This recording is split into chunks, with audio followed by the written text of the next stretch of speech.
Hi babes, welcome back to Kristen Kelly TV. Please like this video and hit that subscribe button. So I just got back from shopping with my daughter and I hadn't really gone over any like the questions or anything you guys had left for me. So I just had an opportunity to go over them.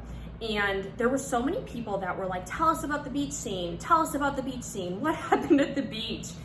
And I have got to be 100% with you. I like completely didn't even know because it gave me like such bad post-traumatic stress, like such bad post-traumatic stress to watch the show that I really like never really watched all of it. And I saw like clips and stuff, but it was just funny because I was like, what did they show at the beach? Because I lived it, but I was like, what exactly did they show? So Slayer Boy, thank you very much.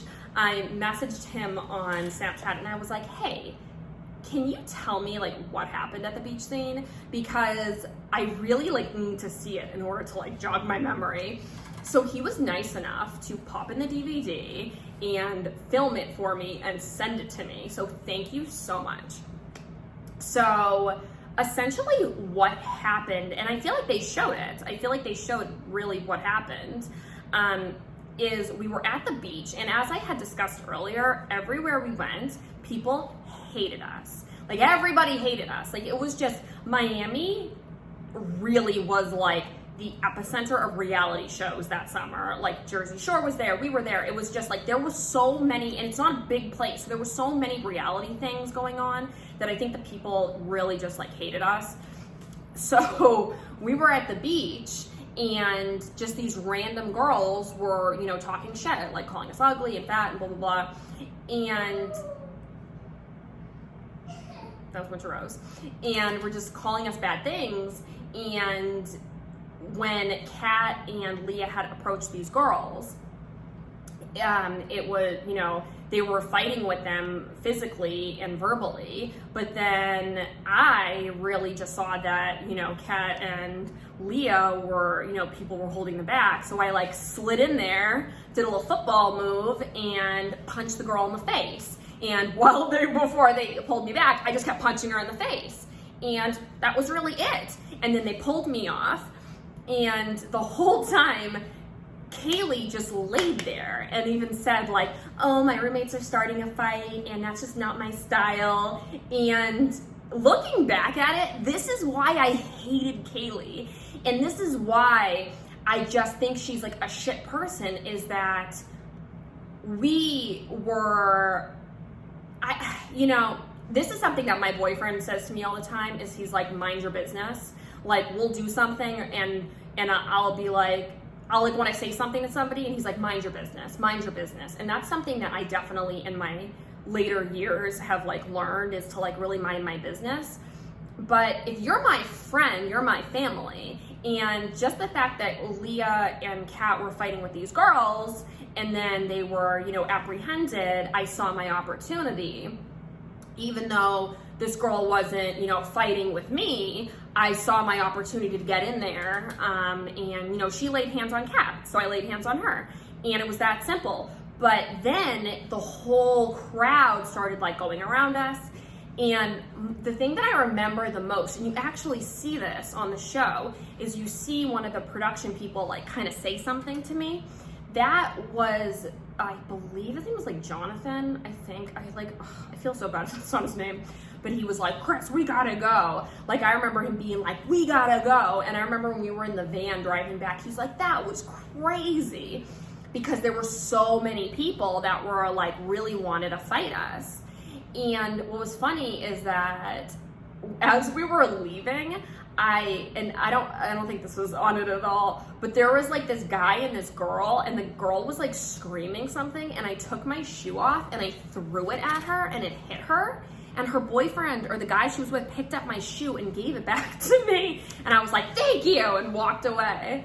But that was really all that happened. Like what you saw really was what happened. And also that's why Kaylee was a replacement, because she laid there and did nothing. And that was like the same thing that happened in Jamaica. And that was the same reason I stopped being friends with her, because she had no backbone. I'm gonna make some other videos for you guys. So I'm gonna make like a few videos addressing like a few different things for you guys, but just kind of to backstep a little about like why I never sued Oxygen and why I'm not planning on suing them. Because I had answered a few people's questions, but then more people seem to be asking the same questions. So yeah, I'm not gonna sue them because they didn't do anything wrong. I think that part of this like rumor train was that they had seen me get drugged and they had known I was drugged. That didn't happen. Production never saw, how was that? Production never saw this man drug me. Like they didn't like see him be like, like I'm like, you know, he wasn't like a 1940s like cartoon villain, you know, with like a mustache, like and a, you know, and like taking the vial out and like pouring it so they saw it. They never saw him drug me. No one knew I was drugged. They took me to the hospital the following day because I was like, I don't feel right. But I had really hurt myself when I was in my like catatonic, drunken, drugged state and I thought I was being kidnapped. I threw myself, like they were trying to get me into a van and I was hitting people, I was throwing myself against things. When I was in the van, I was like hitting my head on things. So I had hurt myself, and that was why like I had gotten a CAT scan and I had gotten tested and they had done my blood work when I was at the hospital, but nobody knew that. Like it wasn't like the production crew watched this man drug me and then were like, that makes for good television. That didn't happen. And as I stated before, their job was not to like watch us and get involved. The fact that they had gotten involved meant that it was a circumstance that was not normal, because normally they wouldn't have done that. They wouldn't have, you know, gone up to the guy and been like, get away from her, or you know what I mean? There was circumstances that were much different for that the crew really did amazing things and they should be commended. The only thing that, was like really shitty was that when the lawyer had called me, the lawyer was like, you were not drugged. And so, and then the fact that they probably did blacklist me because of that, I'm not really sure. I don't know if I was blacklisted because of that, because they did bring me in for interviews for other things. So that's why I don't know if maybe that was like on the back of their minds, but I don't really know if I was really blacklisted because of that. But I wouldn't sue them because they didn't do anything wrong. Nobody on the crew or the cast drugged me. It was a complete stranger, and I don't know his name. I don't know any information about him. If I was going to sue somebody, I would sue him. I wouldn't sue them. They weren't the ones that really did anything wrong. So that's why I didn't sue anybody, because there was really no reason to sue them.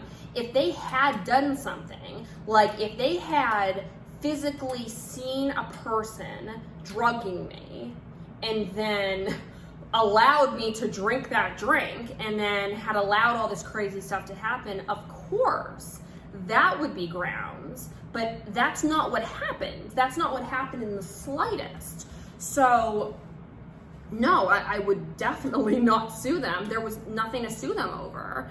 And you can really sue anybody over anything in America. That's like one of our liberties as being an American. And I don't have any idea what my case would even be. You know what I mean? Like, they didn't do anything. Like, what am I suing them for? What? They didn't do anything. You know what I mean? So yeah, there really was nothing to sue anybody over, like, at all. I mean, like, even if the case was, being endangered when I was around them, well, they did everything they could do to get me away from the person. So it wasn't like, you know, they let the person, like, drag me off into a corner. That was it. All right, talk to you guys later. Bye. What do you guys want to know next? Leave me in the comments what you want to know about the Bad Girls Club, what questions you have, and all of that good stuff. Don't forget to subscribe and leave me any comments. Bye.